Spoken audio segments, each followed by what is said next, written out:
who was her husband, is a senator in Pakistan. So this was circulated, and my friend said, "What a terrible thing." Now, my reaction was that I read it carefully, and I tell you, within those 6 or 7 sentences, the writer had committed every possible syntactical error. So I said, well, the syntax is wrong. We don't know whether the facts are correct. So back came the reply, let's check the facts.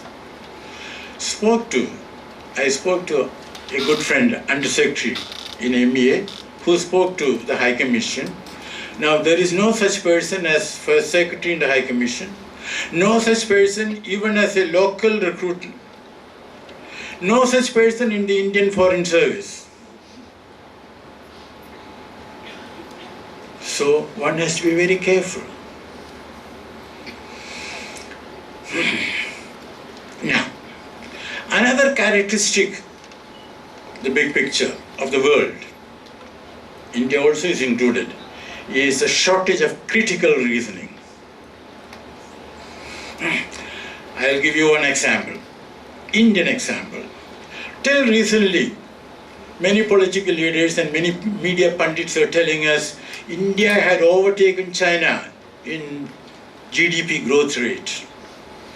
We were growing at 7, they were growing at 6, I think. Now, let's look at it critically. China's economy is 13.4 trillion, 2018 dollars. India's was 2.7 trillion. Now 13.4 divided by 2.7 is 4.9 or 5. In short, if China grows at 5% and India at 10%, China will be adding 25% of India's GDP to its GDP, and India will be adding 10%. So the gap is increasing. So it doesn't make any sense to talk about India overtaking China in GDP growth rate and all that. Now,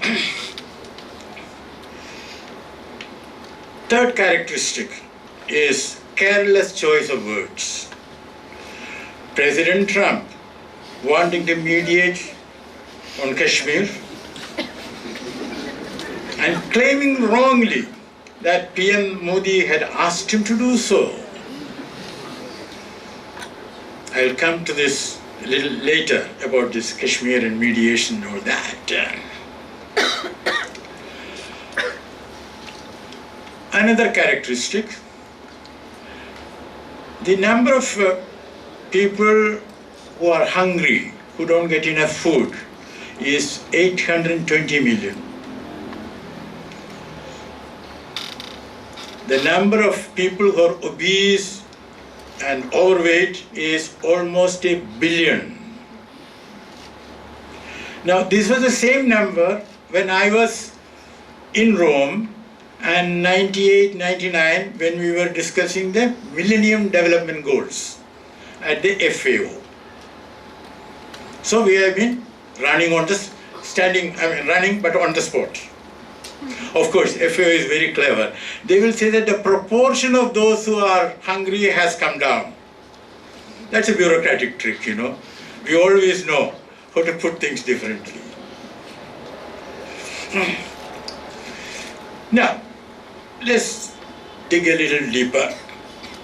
Why is it that there is such shortage of critical reasoning? There are many reasons, but I shall mention only one.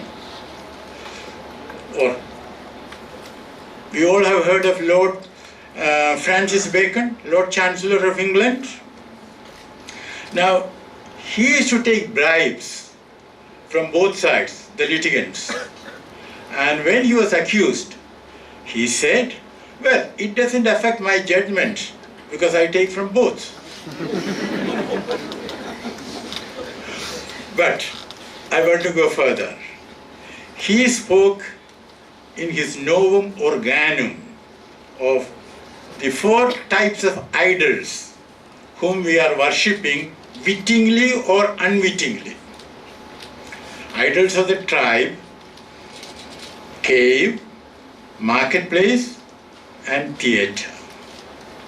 Now, tribe, the human tribe. Well, we believe that there is more order in the universe than there is. We believe that the heavenly bodies are interested in our individual fate, called astrology.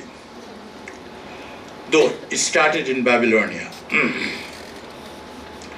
Now, the cave, the individual cave. I don't know whether there is any accountant here. If so, I beg your pardon.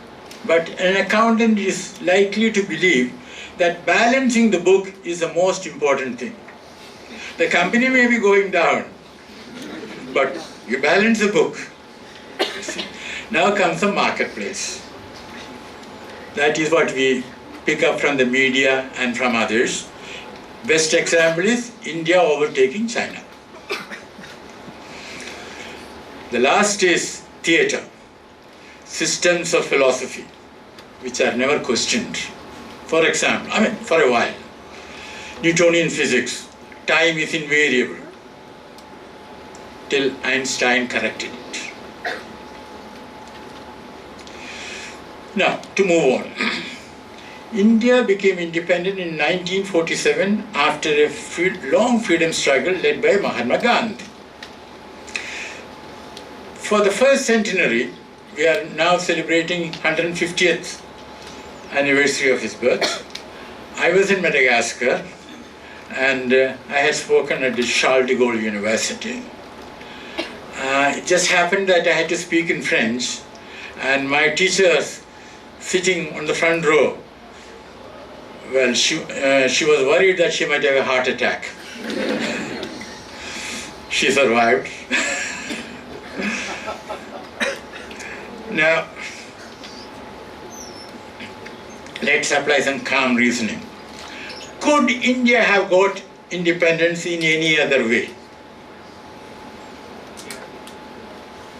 Well, there are two other ways. One is petitioning, writing to the government. The other is armed struggle. Now, we in 2019 are marking the centenary of the Jallianwala Bagh massacre. That shows that the British, they could kill in cold blood any number of people, human beings. But it also shows another thing. It is true that it was a British officer who gave the order for shooting, but it was Indians who did the shooting. Which means, if we had embarked an armed struggle, there would have been enough Indians to shoot at fellow Indians. There would have been rivers of blood. There is one country, Algeria, which got independence through armed revolt, 54 to 62, 300,000 killed Algerians, 80,000 French and Europeans. But let me tell you, Algeria became free, but not the Algerians. Because, you know, the party and the resistance force, they took over, and Algeria never became a democracy. And now they are still struggling, as we read. Now my question is, have we gained the fruits of freedom in good measure? Well, I would say that we have gained a lot, no doubt about it. Life expectancy from 32 to 69. It was 32 in, say, 1950. Now it is 69. Literacy again from 18 to 72%. Good, but let's pause for a moment. Literacy. China 96.4. Sri Lanka 92.6. Myanmar 93.7. World average 86.3 as compared to our 72. Conclusion: India has progressed a lot but has lagged behind others who have made faster progress. Question: why did India lag behind? We can say not enough investment in school education. Correct. But it will be wrong to blame the government alone. The civil society also has a role to play. Imagine if every literate Indian had taught 2 other Indians, well, we would have probably had 100% literacy by now. So, Swachh Bharat, very important. But it's not government's baby alone. All of us have to work together. Now, let us recall the preamble to our constitution.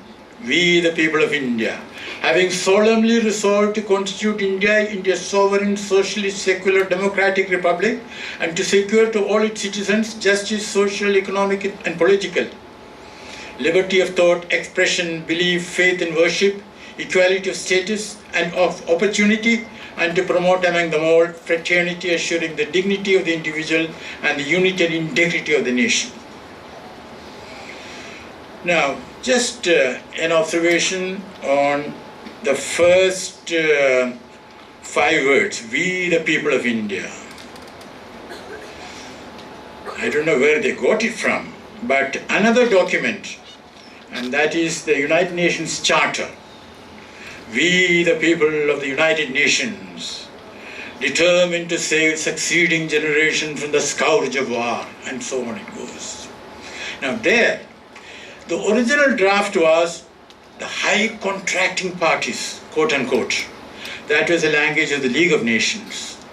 And it was Virginia Gildersleeve, a US academic, the only female delegate in the US delegation to the San Francisco Conference, 1945. She is the one who changed it.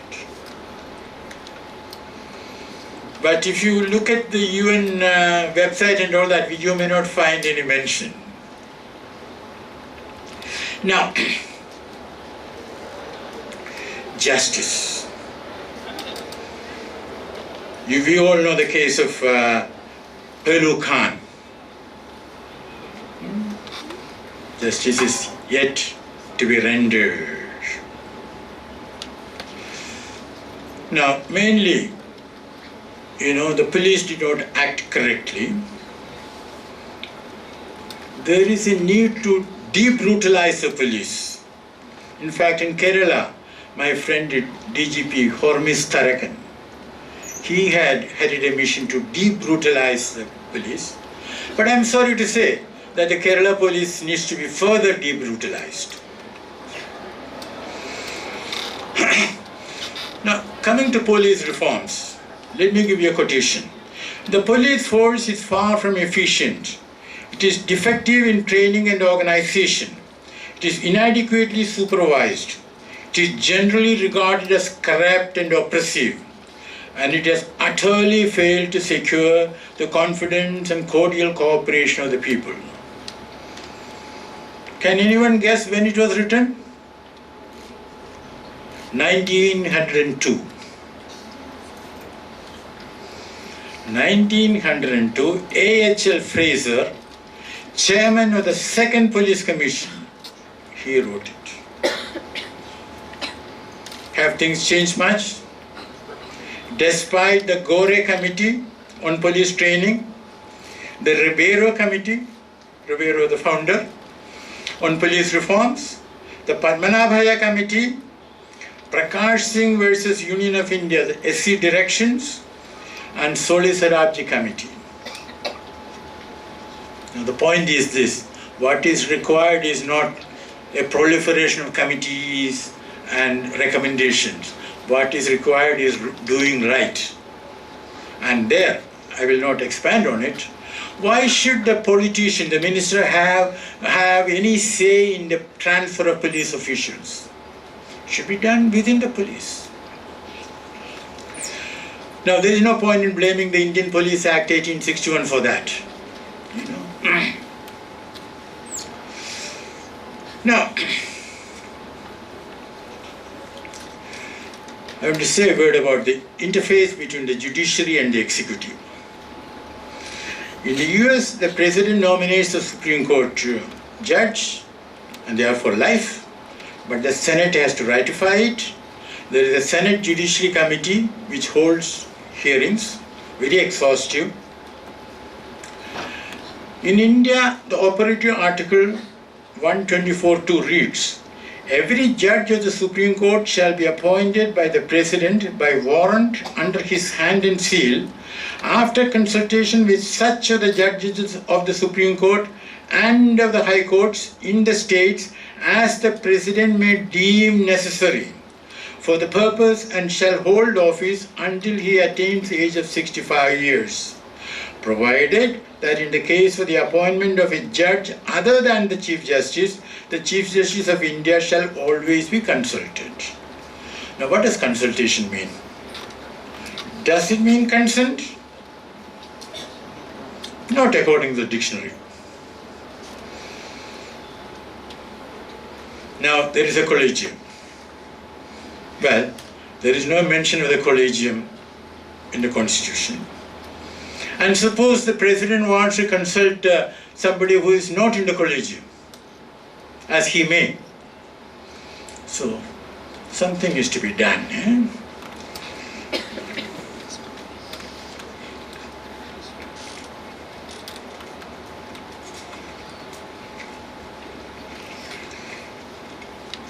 Now, I just want to, how much time is there? Another few minutes? Thank you. Justice delayed is justice denied, as we all know. I was looking at the Chidambaram case. Now, I am not suggesting whether he is guilty or not. That should be decided later. But whether he was guilty or not, he had a right to be heard by the Supreme Court. Supreme Court might have said, no relief. That's not the point.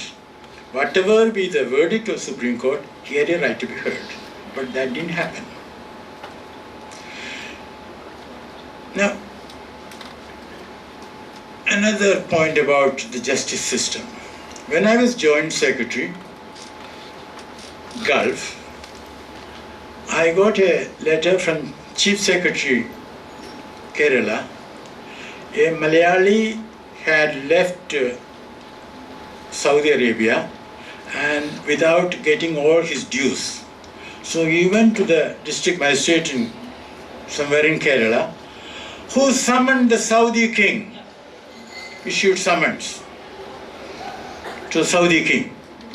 And the chief secretary sent it to me for further action. That is, I should send it to the Saudi king. So I called him immediately, Chief Secretary, please, we have to be very careful. Yeah, under international law, the head of state, you can't touch. The head of state doesn't come under our jurisdiction. Second, political consequences.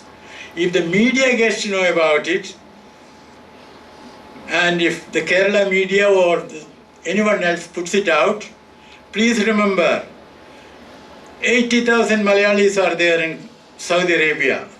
They might deport 100, 1,000, 2,000 tomorrow. And we can't do anything about it. So please tell the district magistrate to write it, to forget about it. So there is a need for better judicial education. Now we heard about the electoral system. They speak of one nation, one election. Well, I don't know whether it is possible, because we have state governments and they are following different rhythms. So I'm a little puzzled, you know what I mean. Now, we all know about the doctrine of the separation of powers Montesquieu. So the judiciary should not encroach, the executive should not encroach, nor should the legislature. Now about Article 370, I just want to say a word. I personally think at some point of time it had to be removed. But let me make it very clear. Even the right decision can be taken at the wrong time and be implemented in the wrong way. Because the parliament should have been given enough time to look at it. And we also should have consulted those who have the highest stake in it. Because not only the Constitution says that, the President, such a bill can be introduced only with the President's permission, and the President should consult the State Assembly concerned.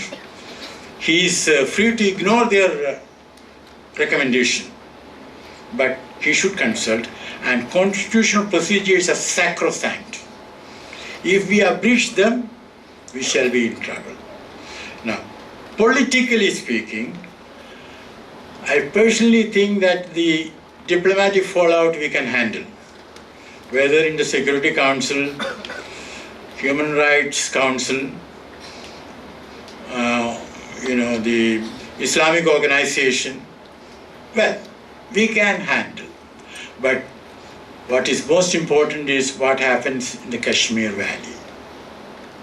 And I told you about Trump's mediation offer. My guess is, this is only a guess, I have no private information. It was agreed between him and Imran Khan that when the press conference is there, they will talk about Kashmir and Trump will say, hey, Modi had asked me. It was agreed between them. And that is why Trump is again repeating. Of course, he says, both sides. But the thing is this, Imran Khan's, again, no private information, strategy will be to project the impression that there is a grim humanitarian situation in Kashmir. That's why they speak of genocide and this and that. And that the tension between India and Pakistan is mounting. And it has reached a stage where there is risk of nuclear confrontation. And then Trump will be very, very happy to assume the role of the headmaster and to summon the two boys who are not behaving and say, stop it. He likes to do such things. So what I am worried about is there is a secret understanding between the two of them. So we have to, do things in the right way. Now, only two more points. One is that we are all voters, and therefore it's most important that we vote right. Now, I have a little problem with EVMs. Not that I mind, I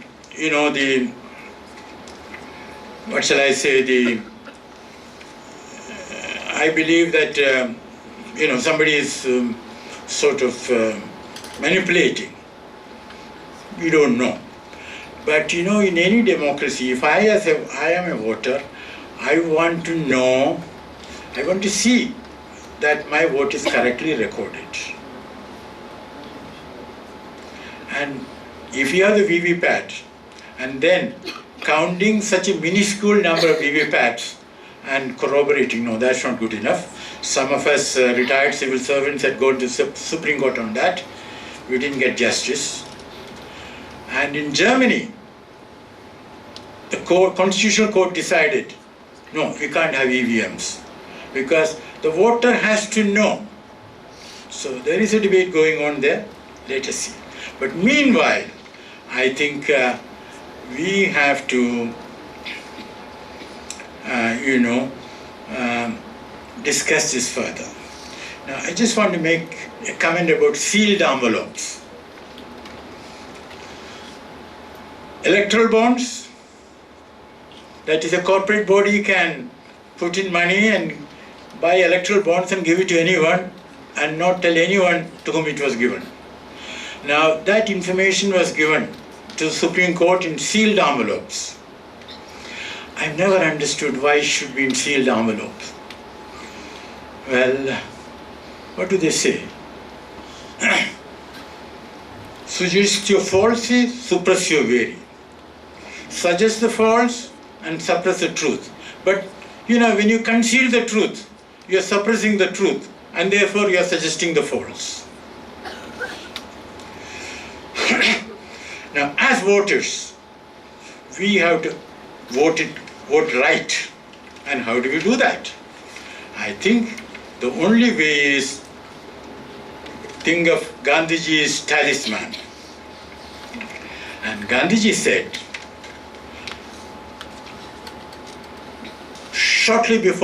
days before his assassination, I will give you a talisman. Whenever you are in doubt or when the self becomes too much with you, apply the following test. Recall the face of the poorest and the weakest man or woman whom you may have seen, and ask yourself if the step you contemplate is going to be of any use to him or her. Will she gain anything by it? Will it restore her to a control over her own life and destiny? In other words, will it lead to Swaraj, freedom for the hungry and spiritually starving millions? Then you will find your doubts and yourself melt away. That's what civil servants and others in positions of responsibility have to think about. Now, before ending, I read A Cabinet Secretary Looks Back. Great book. I would urge all of you to read it. And 2 points. One is that, a civil servant should be able to speak without fear to the political boss. Rajiv Gandhi dismissed the then Foreign Secretary, A.P. Venkateswaran, in public. It was a press conference. So Deshmukh later went to him and told him, "Sir, that's not the way. I mean, you can dismiss him, but that's not the way." That is fearlessness. Second is, this is very funny. Then they used to interview people who have to get the central deputation, joint secretary, additional secretary level. One officer from UP who was in charge of Noida. You have a campus there? Now, this guy told Deshmukh, "Sir, there is an excellent farmhouse in Noida. I can get it for you at a low price." Deshmukh told him, "You are disqualified." So that was the man. That was the man. Okay, I'm going to end now, but let me thank you for your attention. Let me thank PCGT and the Symbiosis Law School. And I'm going to end by invoking Tagore, if I may.